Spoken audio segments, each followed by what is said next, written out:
Assalamualaikum warahmatullahi taala wabarakatuh. Alhamdulillahi rabbil alamin wa bihi nasta'in ala umuri dunya waddin. Asyhadu an la ilaha illallah, asyhadu anna Muhammadan abduhu wa rasuluhu la nabiyya ba'dah. Allahumma salli ala hadzal nabiyil karim wa ala alihi wa sahbihi ajma'in. Rabbi shrah li sadri wa yassir li amri wahlul 'uqdatam min lisani yafqahu qawli. Qala ta'ala: laqad kana lakum fi rasulillahi uswatun hasanah liman kana yarjullaha wal yawmal akhir wa dzakarallaha katsiran. Hadirin dan hadirat para jamaah salat maghrib jelang isya Masjid Al-Hidayah, kita bersyukur kepada Allah Subhanahu wa taala pada malam hari, sore menjelang malam ini kita kembali dipertemukan oleh Allah SWT setelah sebulan yang lalu dalam kajian rutinnya Sirah An-Nabawiyah. Kalau saya lihat ya, chat dengan Pak Imam ya, hari ini kita berada pada pertemuan yang ke-28 ya, November lalu 27 masuk awal Desember ini ya, pertemuan seri yang ke-28 ya. Dan kemungkinan ya akan tembus lebih dari 30 episode dari kajian Sirah An-Nabawiyah, sejarah hidup Nabi, yang kita sudah mulai sejak sebelum pandemi. Jadi kalau sebulan sekali 28 bulan itu 2 tahun lebih ya, 2 tahun saja 24 kali. Nah, ini sudah 28. Jadi 2 tahun 4 bulan ya. Alhamdulillah kita masih diberikan keistiqomahan oleh Allah Subhanahu wa taala. Dan yang kedua ya, lihat kiri kanan kita masjid sudah mulai dipugar ya, sudah mulai dibenahi, dan kita berharap semuanya berjalan lancar insyaallah ya.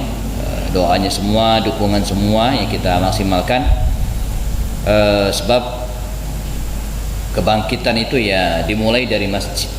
Kebangkitan itu dimulai dari masjid. Rasulullah ketika beliau hijrah ke Madinah ya, startnya ya, mulainya ya dari masjid ya, mulai dari masjid Quba dan Masjid An-Nabawi.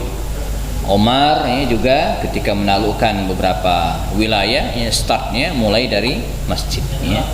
Jadi kita berharap masjid kita ini sesuai dengan rencana kita insyaallah ya.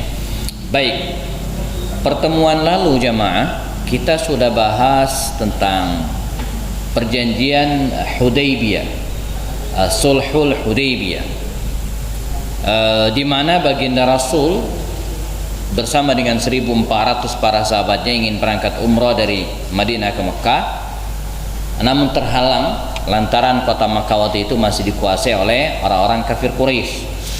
Mereka tidak boleh masuk. Nah, kalau sekarang ya, kita tidak bisa umrah karena terhalang corona ya. Dan dengar-dengarnya per Desember ini ya, mulai sudah ada penerbangan direct langsung ke Saudi ya, dan semoga ini adalah kabar baik bagi kita ya insyaallah. Sebab sudah kangen juga, sudah rindu juga dengan tanah suci ya. Saya terhitung dari Maret ya 2020, berarti sudah lebih dari setahun ya, hampir 2 tahun ya, terakhir berangkat dengan ibu saya itu di awal Januari tahun 2019 ya, 2020 awal ya. Jadi sudah berapa tahun? 2 tahun lebih, hampir 2 tahun ya. Nah, Nabi pengen umroh tapi terhalang, nggak boleh sama kafir Quraisy. Terjadi negosiasi dan endingnya ada kesepakatan antara Rasulullah SAW dan kafir Quraisy diwakili oleh Suhail bin Amr. Pernah kita bahas, menghasilkan 4 poin perjanjian. Pertama, umrah Rasulullah ditunda tahun depan. Ini kita pernah bahas. Yang kedua, gencatan senjata 10 tahun. Jadi tidak boleh ada peperangan, serangan antara kaum muslimin dan kafir Quraisy selama 10 tahun ya. Yang ketiga, dalam masa perjanjian dan gencatan senjata ini ya, siapapun, pihak manapun boleh berkoalisi dengan Rasulullah atau bergabung dengan kafir Quraisy. Yang keempat, kalau ada orang Madinah ya, kaum muslimin maksudnya, yang pergi ke Mekah tanpa izin walinya, maka dia harus ditahan di Mekah. Dan kalau ada orang Mekah, ya, entah muslim atau bukan muslim, yang ke Madinah, maka harus dibalikin. Nah, ini sekilas curang, walaupun pada faktanya kita pernah bahas pada pertemuan sebelumnya, justru yang keempat inilah yang pertama kali minta dibatalin oleh kafir Quraisy, dan itu pun di cancel, dibatalin. Tinggal 3 lagi, gitu ya. Nah, poin yang kedua itu ada penjelasan setelah gencatan senjata 10 tahun, ya. Nah, poin yang ketiga, siapapun boleh berkoalisi, ya, bergabung baik dengan Rasulullah ataupun kaum muslimin. Nah, 2 perjanjian atau 2 poin ini, gencatan senjata dan peluang bergabungnya orang lain ke barisan kaum muslimin, ya, ini dimanfaatkan dengan sangat baik oleh Rasulullah. Nah, ini kita belajar dari Rasulullah bagaimana memanfaatkan peluang. Nah, ini disebut dengan al-intifa. Ya, karena itu kebijakan-kebijakan politik itu, jemaah, kalau kita lihat itu bisa berbeda antara suatu waktu dengan waktu yang lain. Menyikapi sebuah rezim pemerintahan misalnya, itu bisa beda-beda tuh, ya. Ketika kita berada di suatu masa dengan masa yang lain, itu beda-beda. Kalau kita lihat sejarah para nabi, ketika mereka menyikapi sebuah pemerintahan, ya, dalam tanda kutip rezim penguasa, itu beda-beda. Ada yang berkoalisi seperti Nabi Yusuf. Nabi Yusuf itu masuk kekuasaan, bahkan jadi menteri dia, ya. Menterinya kayak ya di Indonesia ini ada menteri segala hal, ya, semuanya dia yang ngurusin, ya. Jangan sebut nama, ntar kena delik IT kita, ya. Nah, Nabi Yusuf itu ngurusin banyak hal, termasuk masalah ekonomi dan kesejahteraan rakyat. Padahal waktu itu rajanya bukan muslim, dia gabung masuk, ya. Nabi Musa lain lagi. Nabi Musa itu oposisi, dia nggak pernah jadi menterinya Firaun. Selalu berada di luar pemerintahan, oposan, ya. Nah, Nabi Sulaiman lain lagi. Nabi Sulaiman itu justru dia yang berkuasa, ya, dia menentukan segalanya, ya. Nah, yang menarik Rasulullah itu, ya, kalau kita lihat perjalanan hidupnya, kayaknya sepertinya pernah, ya, meniti 3 fase ini. Beliau pernah jadi oposisi, ya, oposan ketika berada di Mekah itu nggak pernah gabung dengan kafir Quraisy, ya. Yang kedua, beliau pernah berkoalisi ketika hijrah pertama awal-awal di Madinah, melibatkan siapapun dalam mengurus Madinah, termasuk orang-orang Yahudi, ya, orang-orang Yahudi itu, ya, bersama Rasulullah di Madinah bergabung, ya. Tapi seiring dengan pengkhianatan mereka, akhirnya mereka terusir. Jadi Yahudi itu diusir dari Madinah bukan karena beda agama, ya, bukan beda agama, bukan beda keyakinan, tapi karena mereka berkhianat. Jadi begitu, makanya kalau kita bicara tentang toleransi, umat Islam itu nggak usah diajarin toleransi, ya. Kita udah bisa ke toleransi, ya. Jadi nggak usah diajarin. Sejarah Rasulullah mengajarkan kepada kita, Al-Quran juga memberikan penjelasan yang banyak kepada kita tentang toleransi. Lakum dinukum waliyadin, la ikraha fid din. Ini ayat-ayat yang menjelaskan tentang spirit dari toleransi, ya. Nah, terakhir Rasulullah jadi penguasa, ya. Jadi 3 fase tersebut dilewati oleh Rasulullah SAW. Asas intifa, ya, jadi memanfaatkan peluang gencatan senjata selama 10 tahun dan kemungkinan bergabungnya siapapun ke dalam barisan kaum muslimin, ini betul-betul digunakan oleh Rasulullah. Dengan cara apa? Beliaunya mendeklarasikan Islam, mengumumkan keberadaan beliau, ya, bukan hanya di Mekah dan Madinah, tapi seluruh wilayah, ya, yang memungkinkan beliau jangkau, gitu, ya. Langkah konkretnya bagaimana? Beliau menulis surat, kenal atau enggak kenal, gitu kan, rajanya besar ataupun kecil, dikirimi surat oleh Rasulullah SAW. Paling tidak, ya, ada 8 surat, jamaah, yang dikirim oleh Rasulullah SAW ke berbagai raja. Ini yang terdata oleh riwayat-riwayat. Artinya tidak menutup kemungkinan, ya, ada surat-surat Nabi yang lain kepada penguasa-penguasa yang lainnya yang mungkin tidak tercatat oleh sejarah. Ini yang jelas riwayatnya dirangkum oleh para ulama. Kita akan bahas satu-satu surat-surat Rasulullah ke berbagai raja. Ada yang masuk Islam, ada juga yang tidak. Ada yang menolak dengan keras, nantangin, tapi ada juga yang menerima dengan baik walaupun tidak masuk Islam. Kita bahas satu-satu. Yang pertama jamaah adalah surat baginda Rasul SAW kepada Raja Najasyi. Raja Najasyi ini adalah penguasa Ethiopia hari ini. Dulu dikenal dengan Habasyah. Ya. Terletak di daerah bagian selatan, tapi agak ke atas sedikit, ya. Wilayah Afrika. Berbatasan dengan Kenya, ya, dengan Sudan, dengan Eritrea dan negara-negara Afrika bagian selatan. Ya. Umumnya kulitnya itu rada gelap. Ya namanya Sudan. Sudan itu kan bahasa Arab. Ya, Sudan. Abyad itu putih. Baydon itu orang yang putih. Aswad itu hitam. Sudan itu orang yang hitam. Memang hitam. Makanya jadi nama negaranya itu sama dengan warna kulitnya.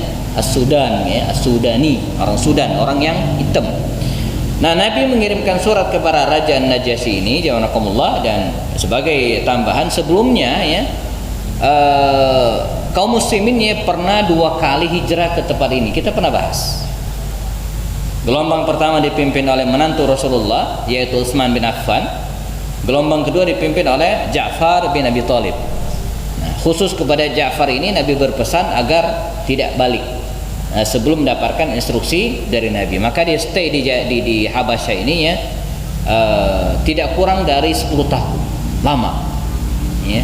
Jadi 4 tahun sebelum hijrah, dan surat Nabi datang, ya, tahun ke-7 hijrah ini, ya. Jadi hampir 10 tahunan berada di Habasyah. Dan beliau hanya ada di Habasyah, tidak kemana-mana.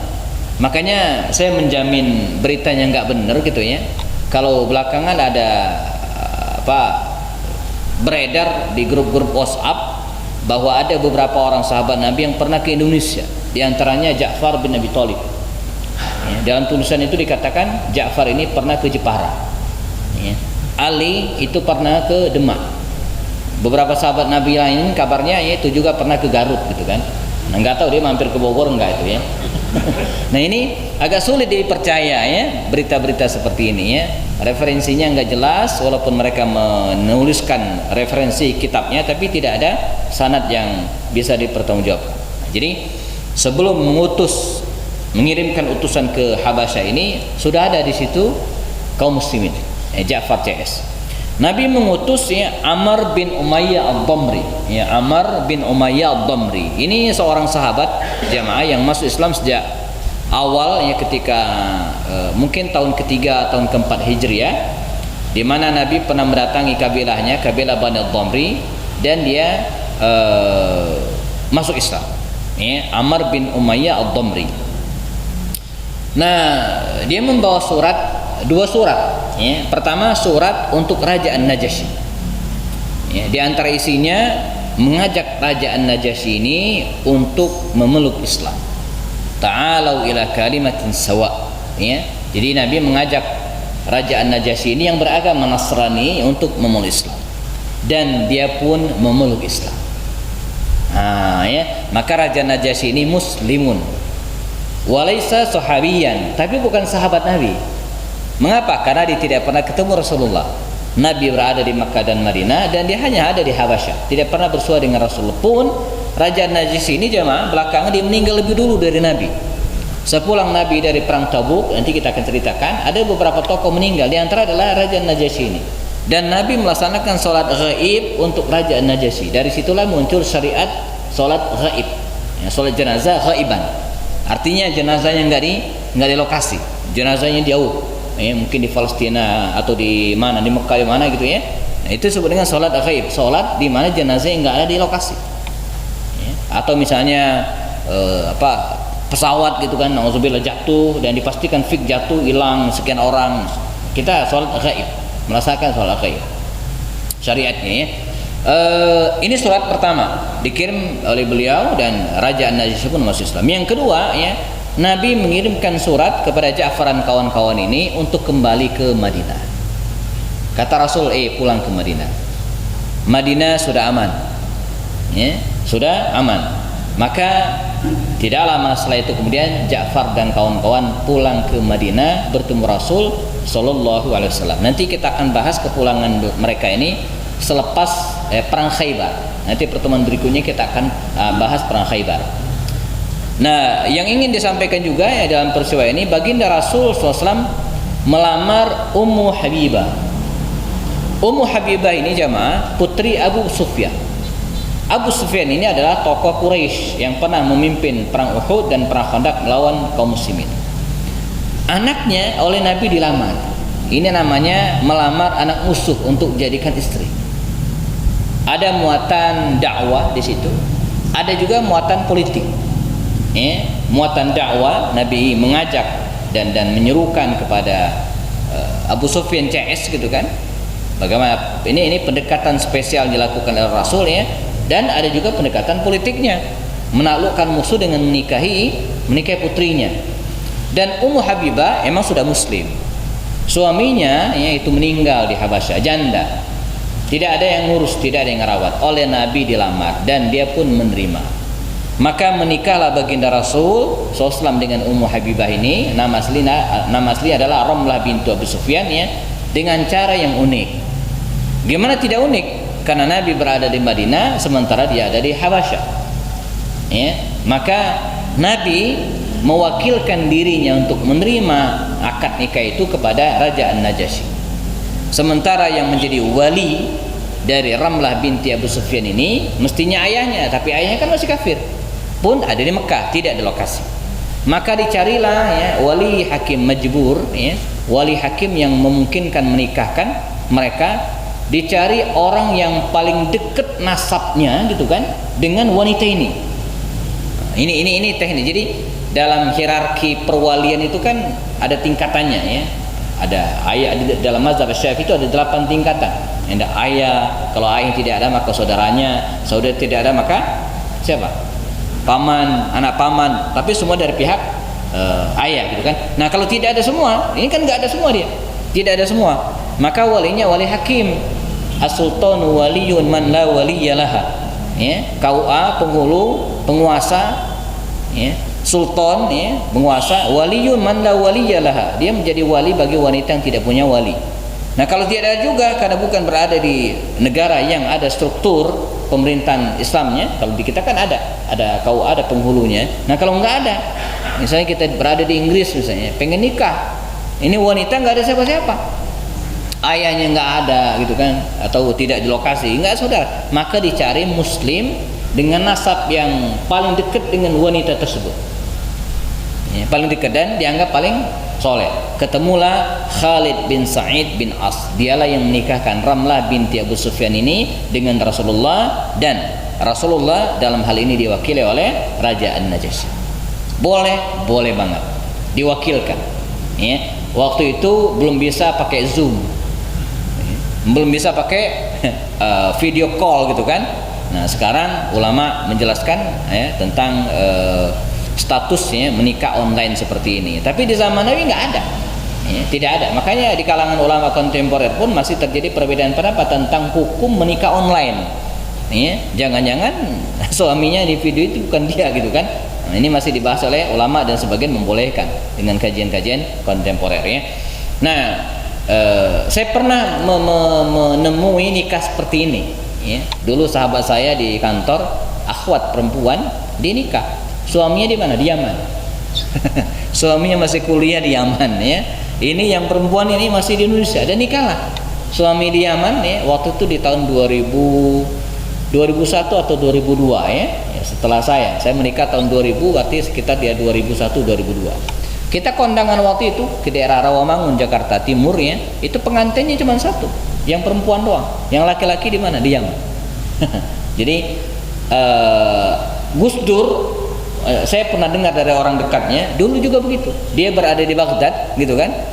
Emang Gus Dur emang suka yang aneh-aneh emang gitu ya. Dan boleh. Nah, Sinta Nuria itu ada di Indonesia, Ibu Sinta Nuria. Dan nikahlah mereka dengan jarak jauh.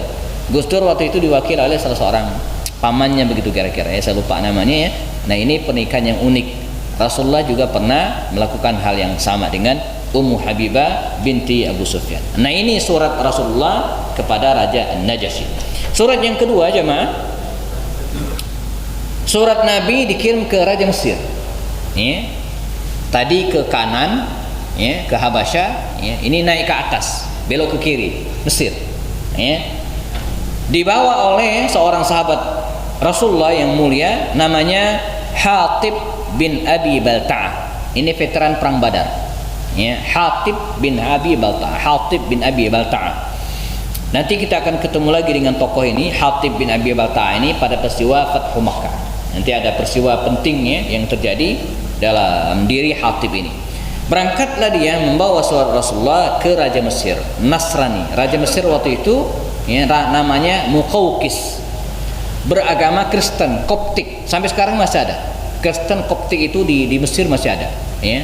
Dan termasuk sekte Nasrani yang agak dekat hubungannya dengan Rasulullah, dengan kaum muslimin, ya.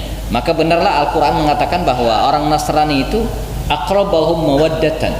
Disebut oleh Allah orang-orang Nasrani itu, khusus di masa Nabi, aqrabahum mawaddatan. Jadi dekat kasih sayangnya, ya. Beda dengan Yahudi. Oh, Yahudi itu asyaddan nasi adawatan. Jadi Al-Quran menyifati, ya, dua. Kalau Yahudi itu disifati oleh Allah dalam Al-Quran dengan kalimat asyaddan nas adawatan, orang yang paling keras permusuhannya, ya. Tapi orang Nasrani itu, karena di dalamnya ada qissisin, ada ruhbaniyyin, ya, ada para pendeta, maka Al-Quran menyebut Nasrani itu dengan kalimat, ya, aqrabahum mawaddatan, orang yang akrab, dekat hubungan kasih sayangnya dengan kaum muslimin. Kendati demikian, baik Yahudi ataupun Nasrani, apalagi Nasrani, pada 10 ayat sebelum ayat tersebut disebutkan oleh Allah dengan kalimat laqad kafaral ladzina qalu innallaha salisu salasa. Jadi walaupun orang Nasrani itu hubungan kekerabatan dan kasih sayangnya dekat dengan kaum muslimin, tapi tetap saja mereka itu kafara, tetap orang kafir. Ya, jadi Al-Quran menyebut orang Nasrani itu dengan kalimat laqad kafaral ladzina qalu, sungguh telah kafir orang yang mengatakan bahwasanya Allah itu satu dari tiga atau trinitas. Nah, ini harus kita fahami, jangan sampai mengubah status mereka, ya. Jadi tetap orang yang kafir, bukan muslim. Dia bawa dan diterima dengan sangat baik oleh Raja Muqawqis. Diberikan jamuan, ya, utusan Nabi ini, Hatib ini, dan dia baca surat Rasulullah SAW.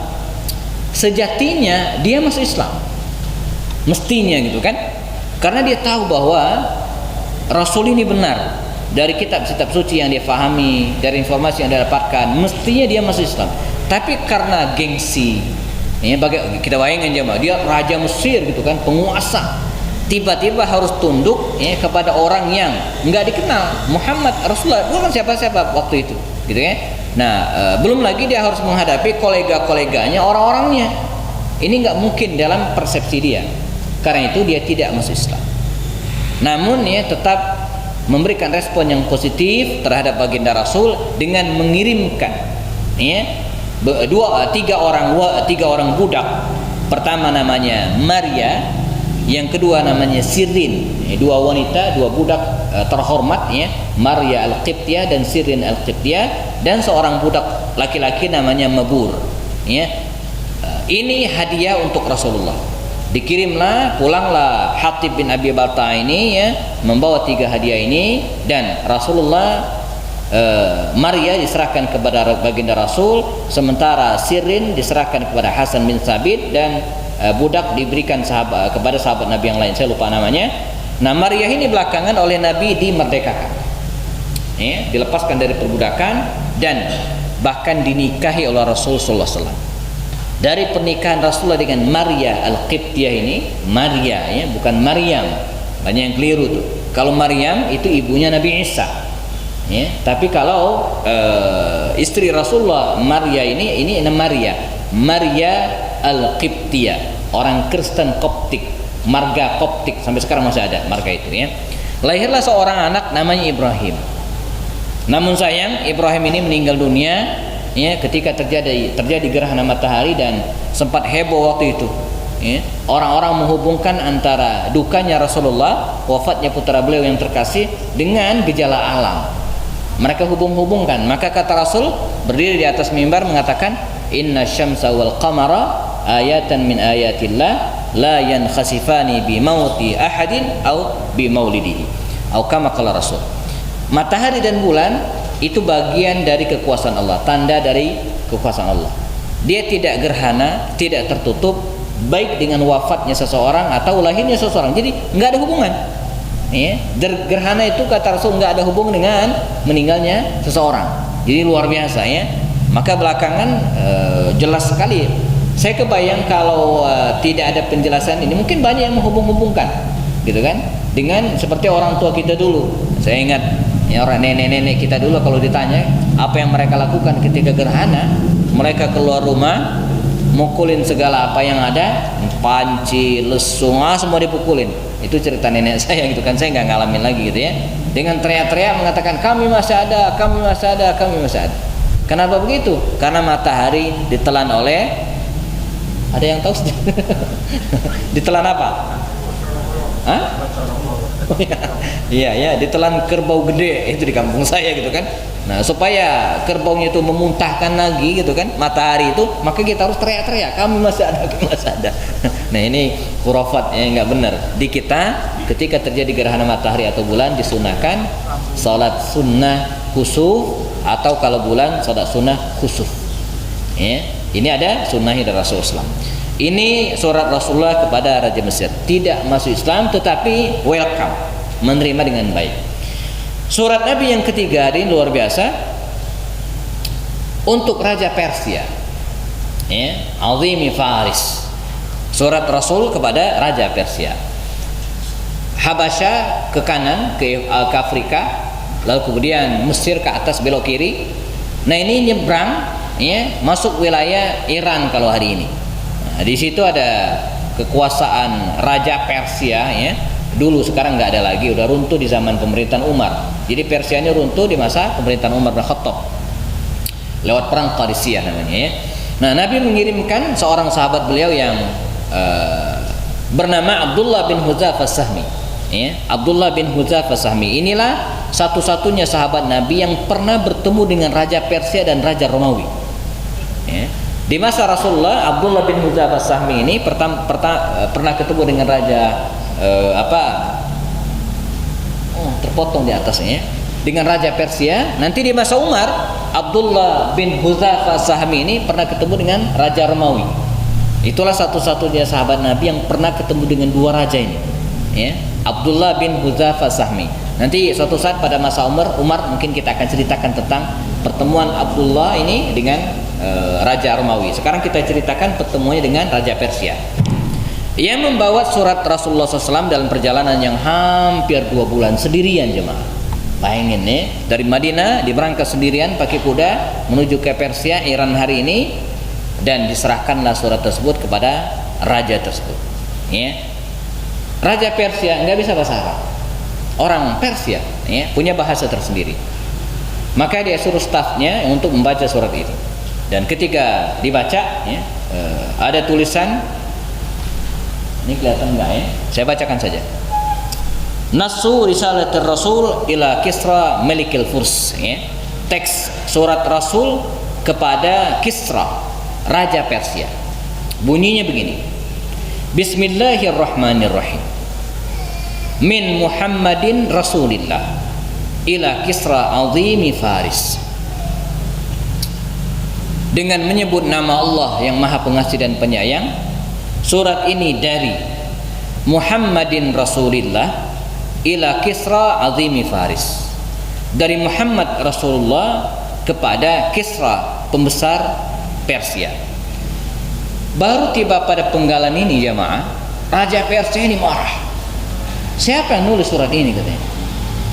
Kok bisa dia menulis surat mendahulukan namanya baru nama saya? Tersinggung dia gitu kan. Min Muhammadin Rasulillah gitu kan, lebih dulu tuh, dari Muhammad Rasulullah ila Kisra Azimi Faris ya, kepada Kisra penguasa Persia. Dia marah, itu surat dia ambil, dirampas dan kemudian dirobek-robek. Dia bentak tuh Abdullah bin Hudzafah Sahmi ya, diusir ya, enggak mau ambil risiko ya. Abdullah bin Hudzafah Sahmi dia tidak menginap lagi Pak, langsung cabut balik ke Madinah gitu kan, bahaya ini gitu ya. Harus perhitungan juga. Maka dengan segera ya dia berangkat ke Madinah Al-Munawwarah, ketemu Rasulullah, dengan jujur disampaikan apa adanya. Ya Rasulullah, suratmu dirobek-robek oleh Raja Persia. Maka Rasul SAW mengatakan, mazzaqahullahu mulkah, semoga Allah merobek-robek kerajaannya juga. Dan belum kering ya ludah Rasulullah ketika mengucapkan hal itu, di Persia terjadi kudeta. Sang raja kemudian dibunuh, dan dari situ kemudian muncul dendam kesumat, dan itu menjadi penyebab runtuhnya kerajaan Persia sampai nanti puncaknya di masa pemerintahan Umar bin Khattab. Beliau mengirimkan pasukan sebanyak 41.000 tentara dipimpin oleh Sa'ad bin Abi Waqqas, dan terjadi perang antara kaum muslimin dan Persia. Waktu itu Persia tidak kurang dari 200.000. Jadi 41.000 kaum muslimin melawan 200.000 pasukan Persia, perang di sebuah medan namanya Al-Qadisiyah, sampai sekarang masih ada.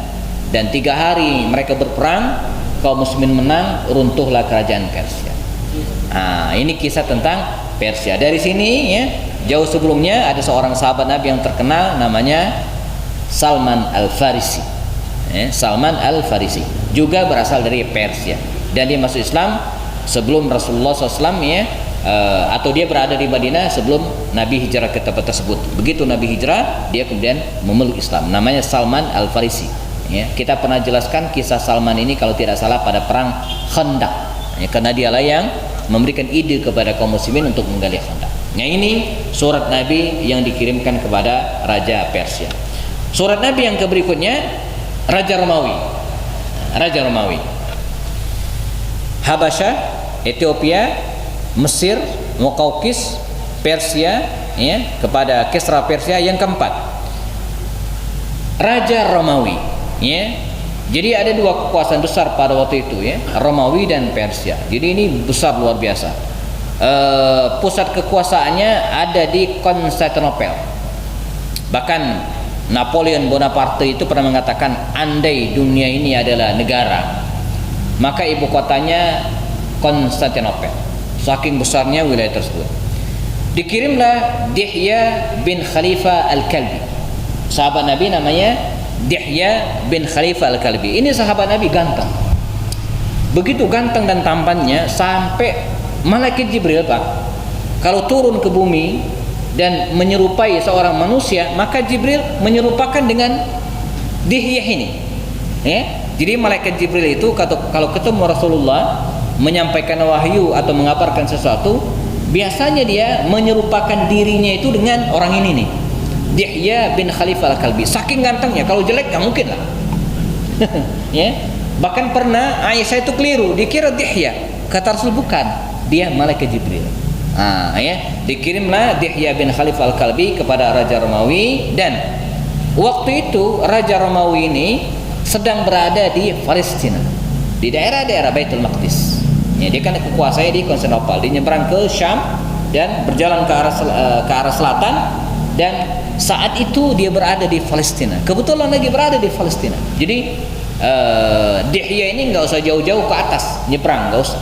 Dia tadinya mau ke Damaskus, tapi nggak jadi karena sudah berada di Palestina. Disampaikanlah surat itu. Kristen, Nasrani, Romawi ini ya, dibaca oleh dia.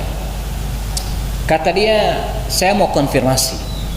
Coba cari, barangkali di Palestina sekarang ini ada orang Arab, atau minimal ya orang Arab dan orang Mekah yang asal orang ini berada. Dia pengen mendapatkan informasi tambahan setelah membaca surat Rasulullah SAW. Maka dicarilah, qadarullah jamaah, Abu Sufyan sedang berada di situ, sedang berada di Palestina, di daerah Palestina. Ini yang luar biasa. Abu Sufyan waktu itu kan masih kafir dan sedang berada dalam masa perjanjian dengan kaum muslimin. Maka dipanggil Abu Sufyan. Ada sekitar sekian belas orang menghadaplah Raja Romawi. Disuruh barislah. Kata Romawi ini, Raja Romawi ini, Heraklius ya. Kata Heraklius ini, siapa di antara kalian yang paling dekat nasabnya yang paling dekat hubungan kekerabatannya dengan orang yang ngirim surat ini, Muhammad. Maka dipilihlah ternyata Abu Sufyan. Sini Abu Sufyan disuruh berdiri di depan menghadap Raja Romawi, sementara teman-temannya yang lain di belakang pun menghadap Romawi. Kata Raja Romawi ini, Heraklius ini ya, sa'as'alu as'ilah, saya akan bertanya beberapa pertanyaan kepada Abu Sufyan ini. In sadaq, kalau dia benar, saddiquhu, benarkan dia. Wa in kadzab, ya, kalau dia dusta, kasih tahu saya, kasih isyarat gitu kan. Dia Abu Sufyan kan ngelihat, Abu Sufyan menghadap raja. Nah, teman-teman di belakang nih. Jadi ya, raja ini akan memberikan pertanyaan kepada Abu Sufyan, mengkonfirmasi tentang Rasulullah Muhammad ini gitu kan. Nah, kalau dia benar, kata raja ini ya, kalian yang di belakang kasih syarat dia benar ngomong. Tapi kalau dia bohong, kasih tahu. Ya, jadi nggak bisa kerjasama tuh Abu Sufyan dan teman-temannya ya. Dan diajukanlah beberapa pertanyaan. Ya, di antara pertanyaan itu, ini panjang dialognya, sekian lama ya. Di antara pertanyaan itu misalnya, apakah dia seorang raja? Putra seorang raja? Bukan. Apakah dia apakah kalian dengan dia pernah berperang? Oh iya. Apakah dia menang terus atau kalah? Kadang menang, kadang kalah. Terus begitu, dan dalam benak Abu Sufyan, dia berusaha untuk memojokkan Rasulullah, ya, membuat citra buruk Rasulullah, berusaha, tapi nggak bisa, karena dia nggak bisa bohong, ya. Dan kalau dia bohong, ya, maka nama baiknya akan rusak di mata teman-temannya, dia akan dibully sampai hari kiamat. Itu karakter bangsa Arab. Jadi bangsa Arab itu di antara karakternya dulu di masa bahkan sebelum Islam, mereka itu pantang bohong. Berbohong bagi mereka itu aib. Maka Abu Sufyan, ya, walaupun waktu itu dia sedang bermusuhan dengan Rasulullah, walaupun dalam masa perjanjian, dan mencari peluang untuk membuat citra buruk Rasulullah, tapi dia nggak bisa. Dia tidak mungkin berbohong. Maka wallahi, dia bersumpah, Raja Romawi bersumpah, wallahi demi Allah, kalau apa yang disampaikan oleh Abu Sufyan ini benar, dan dia yang menulis surat ini, wallahi demi Allah, sungguh kekuasaan orang ini, maksudnya Rasulullah yang ngirim suratnya, akan tiba di tempat di mana saya berdiri sekarang, di Palestina, Syam. Ya, artinya dia mengakui kebenaran Rasulullah, dia mengakui risalah Rasulullah, tapi dia tidak masuk Islam. Ini lagi-lagi masalah gengsi. Ini lagi masalah harga diri versi mereka. Dia pun tidak masuk Islam sampai kemudian meninggal dunia. Raja Romawi ini tidak memeluk Islam, ya. Dan sangat disayangkan memang, ya. Walaupun ya bayang kalau raja Romawi masuk Islam, wah ini heboh, mesti heboh gitu kan. Tapi begitulah sejarah, ya. Dia tidak masuk Islam. Surat Nabi yang kelima, jamaahkumullah, ya, dikirimkan kepada Raja Bahrain. Raja Bahrain, dan dibawa oleh seorang sahabat namanya Munzir bin Sawa, ya, dan dikirimkan kepada Munzir bin Sawa, seorang sahabat Nabi bernama Al-Ala bin Hadrami, membawa surat beliau. Ketika surat tersebut tiba di Raja Bahrain, dan akhirnya Munzir bin Sawa ini, sejak pertama kali menerima surat Nabi, dia pun memeluk Islam. Makanya Bahrain itu tempat yang lama, dan berkali-kali Nabi mengirimkan sahabatnya ke tempat ini, termasuk Abu Hurairah. Abu Hurairah itu kalau nggak salah 2 kali dia dikirim oleh Rasul ke Bahrain ini untuk mengajar, untuk menyampaikan hadis dari Rasulullah dan Al-Quran. Makanya di masa pemerintahan Umar, Abu Hurairah itu yang pernah diangkat oleh Umar menjadi gubernur. Jadi Abu Hurairah itu pernah menjadi gubernur Bahrain di masa Umar, dan pengangkatannya itu bersejarah, unik, ya, karena sempat debat lebih dulu. Karena Umar meminta kepada Abu Hurairah itu ya agar mendata kekayaannya. Begitu cara Umar. Sebelum mengangkat seorang pemimpin, didata dulu kekayaannya. Setelah diberhentikan atau masa jabatan berakhir, dicek lagi kekayaannya. Nambah nggak? Kalau nambahnya keterlaluan, dari 900 juta menjadi 10 miliar, ya, dalam kurun waktu kurang dari setahun, wah ini ada yang aneh, ya. Kalau tadinya sebelum jadi menteri cuma 900 juta, begitu jadi menteri setahun doang jadi menteri udah menjadi 10 miliar. Nah ini kata Umar enggak pantas, gitu ya, kata Umar, ya. Kalau sekarang beda lagi kasusnya, ya.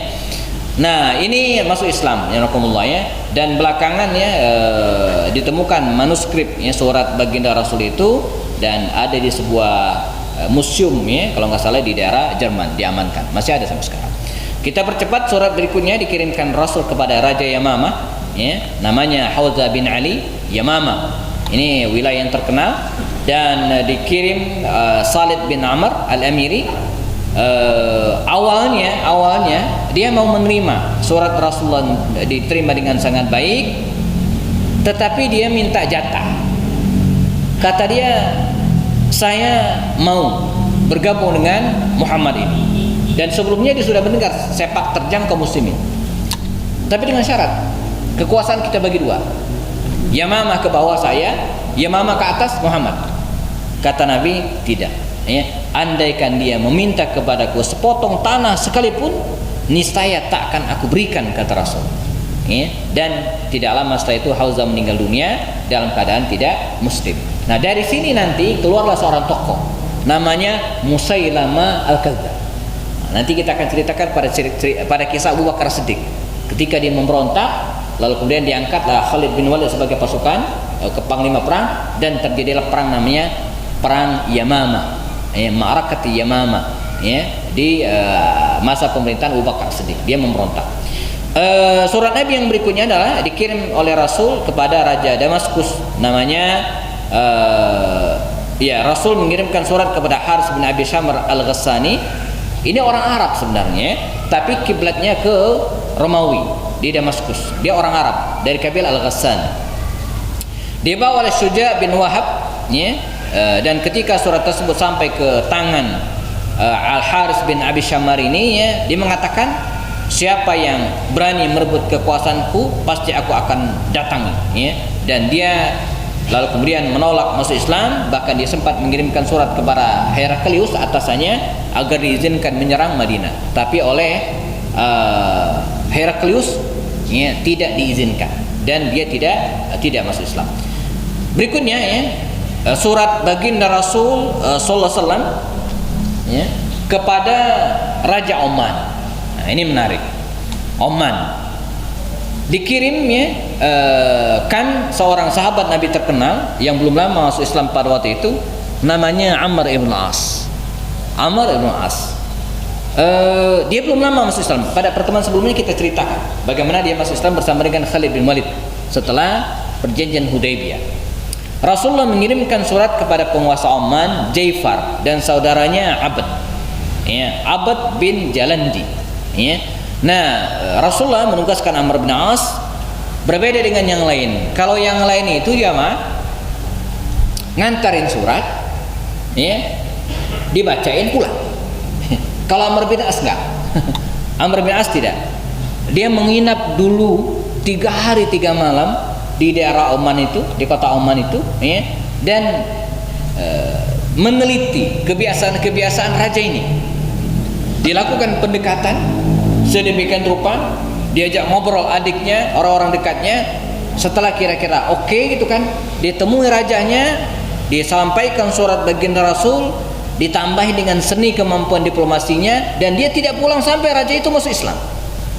Ini diplomat sejati gitu ya. Ini bedanya Amr bin As dengan yang lain. Kalau yang lain saya ulangin tadi, ngantarin surat Nabi, setelah pulang udah nganterin doang, bacakan, yang bacain bahkan orang lain. Kalau Amr bin As enggak, dia ngebacain ya di hadapan raja setelah dia tahu kondisinya, dan dia pastikan surat Nabi itu bukan hanya nyampe kepada orang tersebut, dia pastikan juga misi dakwah Rasulullah tercapai, dan ya aman pun masuk Islam. Makanya belakangan Rasulullah juga ya sering mengirimkan utusan ke daerah Oman ini. Di masa Umar bin Khattab radhiyallahu anhu ya, Amr bin As ini pun pernah diangkat menjadi wali kota Oman.